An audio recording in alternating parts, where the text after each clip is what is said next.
Before this episode gets rolling, a big hey and a thanks going to TMZG, my first pledge, my first patron on Patreon. Thank you very much for the donation. The support means everything. I'm sorry that this is your reward. It's pretty shoddy quality videos, but it's better than nothing, right? Don't worry, it will get better. Stick around. Have some fun with me. Alright guys, let's get it cracking. What's that? We finished the adventure, so you thought that was it? Oh, no, not at all. There's bonus content after all. And first things first, we're going to speedrun a few stages in time attack mode, because it's going to allow us to show off a few wonderful aspects of this game. This one is very interesting. Now, they're very liberal with the speed shoes, which is something that doesn't prop up nearly enough in these games. And with them, we can do all sorts of fun little things.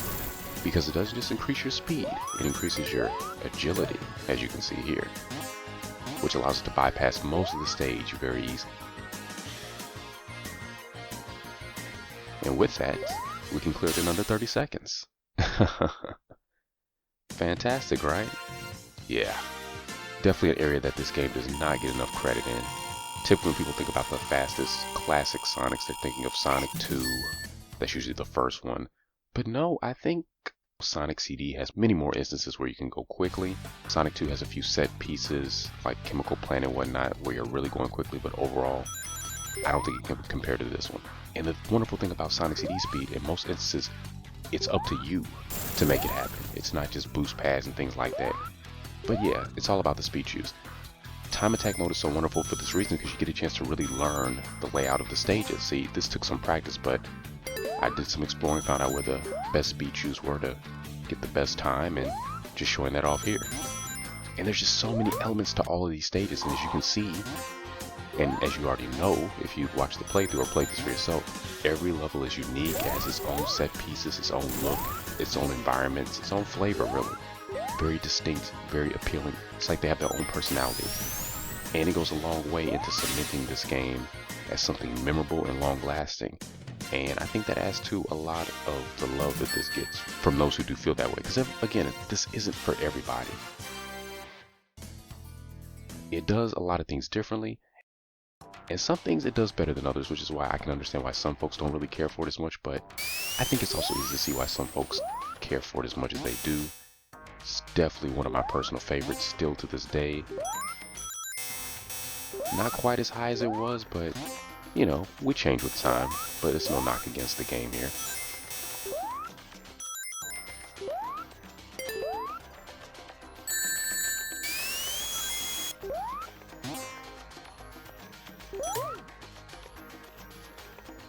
Yeah, you want to drop down for those speed shoes, very easy to miss. And there's so many paths, so many ways to get through these stages, and they all circumvent, they all crisscross, they all realign, you know. Everything is in sync in a way that is hard to appreciate with just a few plays. You really have to spend some time and invest in it, and then that's when the payoff comes in. You know, not even going to get into the music because you can hear how excellent it is, and this is arguably the inferior version of the soundtrack, so keep that in mind. Just well ahead of its time in terms of style and just quality. I mean, back then we were mostly playing cartridge-based games, so something like this really blew most of them out of the water, which is why it's just so unforgettable and catchy. And Sega's always had exemplary sound composers, so this game is no exception. But yeah, this is how you design stages with skill building in mind. Like, you see that precise enemy placement in the power-ups? Now, a lot of times it seems like the placement in this game can be sloppy or even punishing, and while I'm not going to completely disagree with that, at the same time you can tell that a lot of it was deliberate, if not all of it. And if you take the time to really learn the stages, you can really make the most of your jumps, as you saw there.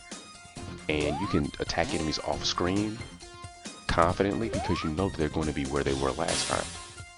You know, it's just a matter of you knowing where they are and what point they're going to be there. And then there's the fact that Sonic's increased jump, along with his speed with those shoes, really makes it feel like you're in control of a frighteningly powerful force of nature. And it's a shame so many entries in the series neglect his high agility and acrobatic abilities and potential, and focus only on his ability to just purely boost through everything. Also, real quick, shout out to Naoto Oshima, director for this game and original creator of the character. This man is super humble, from what I can tell, doesn't get nearly enough recognition or respect for the work that he's done, And I just want to say, man, you're amazing and you're the best. That's it. Oh, and he's on Twitter too. Check him out. Check him out. You get good enough scores in Time Attack, and it's going to unlock a couple of extra features. I'm going to start off by looking at the pencil test here, which is a very cool little visual. Purely in black and white, but still shows off those animation skills that were at work here. I wonder how many other people saw this back in the day and were hoping for a full-length animated series or something based on this, which we never got. We got everything but Sonic Underground didn't look like this. The Adventures of didn't look like this. Saturday Morning didn't look like this, even though that was still good in its own way. And even down the line, Sonic X didn't look like this. And yeah, we don't need to bring up Boom, do we? Not that I have anything against it. And also, check the link in the video description here. You'll find a link to a video by a YouTuber and also an artist. I believe their name is Marquise. Apologies if I pronounced that wrong, but they remastered and colored that pencil test with their own flavor, so do check that out. And it's very faithful to the original. Now moving on, we're looking at the good ending once more because now there might be a little extra surprise in store for us. But keep in mind, in order to see this surprise, you don't want to beat the game again. You just want to go to visual mode and select good ending. And it's going to tell us we're too cool again. Oh, game, you're embarrassing us. But no. Now you can either press start here or you can be patient and wait. And after a few moments, we should see something like this. Yeah, nice little bonus touch. Very easy to overlook. And if there's anybody else out there who can relate to this, please comment and let me know, because it would just really, I would get a kick out of it. But back when I first had this game, again, being younger, you're only going to get so many games because, like a lot of parents, my mother was not too keen on buying us a bunch of games. She didn't really like them back then. Like a lot of parents was concerned about what effect they would have, and we could only get them for like our birthday, Christmas, things like that. So when I got this game, I didn't have many Sega CD games because I had just gotten a Sega CD. In fact, this may have been my first Sega CD game, and I treasured this thing, man. I played it so much. I'm surprised the CD didn't just explode one day, but I put a lot of time into it. And even though I probably looked pretty rusty at points here, I got really good at this game at one point. I mean, I was getting less than 20-second time in some of the stages. And long story short, I unlocked everything. Naturally, this was before the internet, GameFAQs, I did this stuff on my own. I didn't even know about this stuff until I found it. But yeah, I just was watching the ending one day just for fun, and then this popped up. Thank you for playing whatever initials I used back then. It wasn't PDK, and it just blew me away. I was dumbfounded. And then being young and innocent, naive, and all that good stuff, I really thought the game was talking to me directly. Like, wow, the game, it sees me. I don't know what went through my head, but it really made a strong impression on me, and I just felt so good, and it really endeared them to me. And if I wasn't a fan before, I was definitely a fan now. I mean, I'd never had a game say I'm the greatest player before, And even the English, the broken English, that didn't even bother me. In fact, that even made it more endearing, It's like an actual person did this, It wasn't just a computer or something, and I just felt so good, And this goes on for several minutes. I think this entire scene, if you don't pause it or skip it, yeah, you can't pause it. You can only end it. I think it lasts for a good 4 or 5 minutes, so I'm actually going to let it play out the whole way. And this is where I really regret the fact that YouTube doesn't have annotations anymore. I really miss that feature, and I wish they didn't get rid of it. They're just catering purely to mobile phones now. They either couldn't or didn't want to implement that for mobile phones, so they just axed the whole thing, sadly. Because I would have put a link here if you wanted to skip this, move on to the next section, but that's fine. We're just going to sit through it. This video won't be long when it's all said and done anyway. But if you do want to skip ahead to certain sections of this bonus video, I guess this is a good time to point it out. I'll also have timestamps, either as a comment or in the video description, if you just want to skip to certain areas of this game to check out. And there's actually a few other bonus things that are in this game, because there's actually quite a bit that I'm not going to feature in this video, but I will, again, have a link in the video description to a video by a well-known YouTuber who covered that in a recent video, if you want to check that out. And we got to keep it going, though. Moving on. We've already taken a look at visual mode. Now it's time to look into this DA garden. And I'm not sure what the DA stands for. If anybody knows, please share it with the rest of us and our endless curiosity. So, visual sound test of sorts. Little planet there in the center, you can mess around with it. Use the D-pad to move it around, and use the A, B, and C buttons to zoom in and out, rotate it and such. The A button is going to allow you to select different music tracks from the game. Unfortunately, I'm playing the North American release, so we're only going to be able to hear those versions of the music.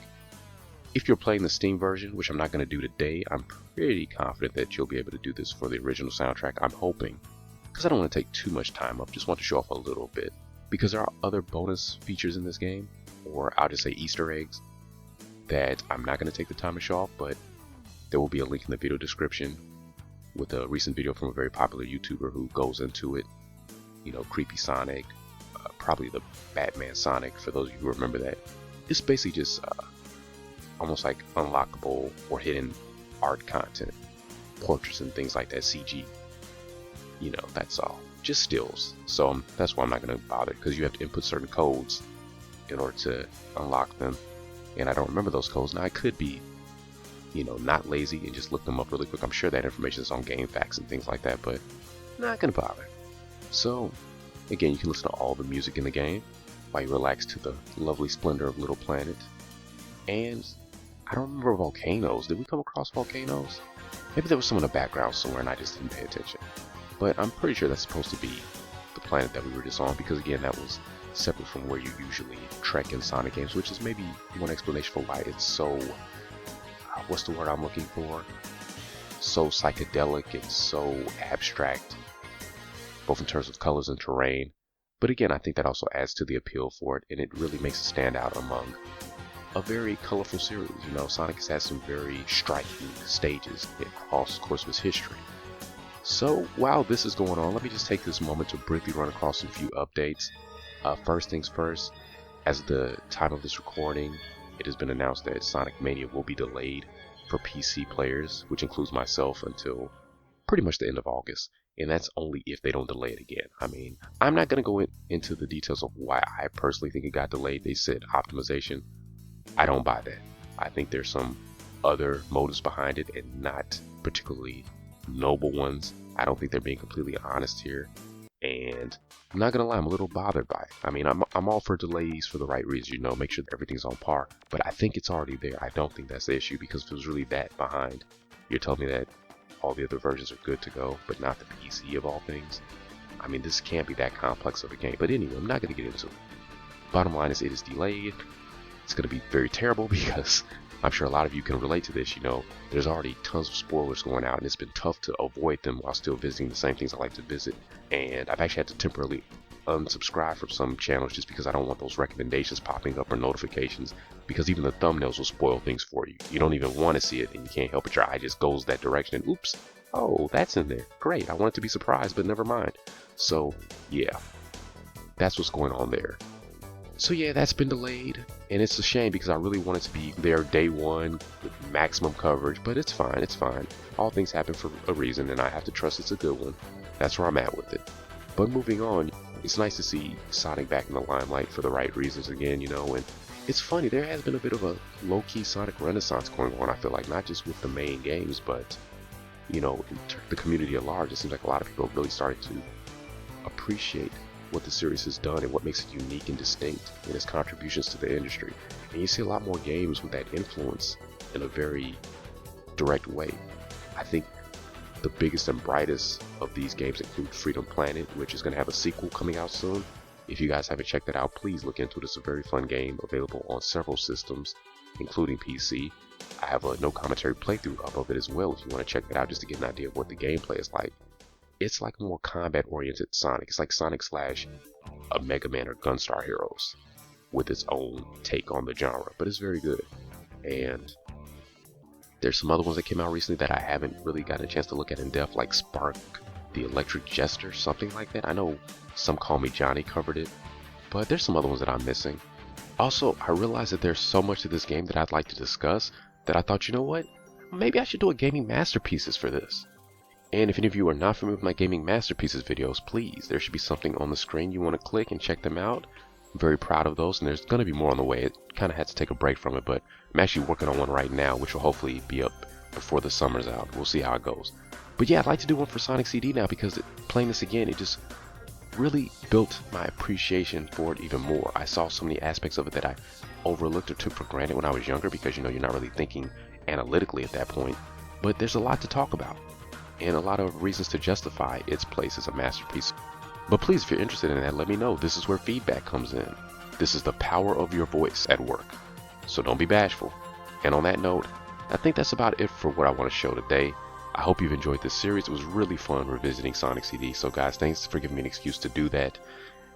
In the meantime, since there isn't going to be any Mania coverage from me for a little bit, I'm going to take this opportunity to catch up on the other games, do my own little road to Sonic Mania in a sense. And if I can figure out streaming in the next couple days, because I've been putting that off, I'm probably going to start by streaming the older games. Just going to go from Sonic to Sonic 3 and Knuckles. And yeah, that'll be a nice anticipation builder, as if I needed to do that any more than I already have. But that's it. Guys, I hope you've enjoyed this game. Thanks for taking the time with me. It's been fun, but we're done. So until the next video, do what you do with love, and hopefully I will see you soon.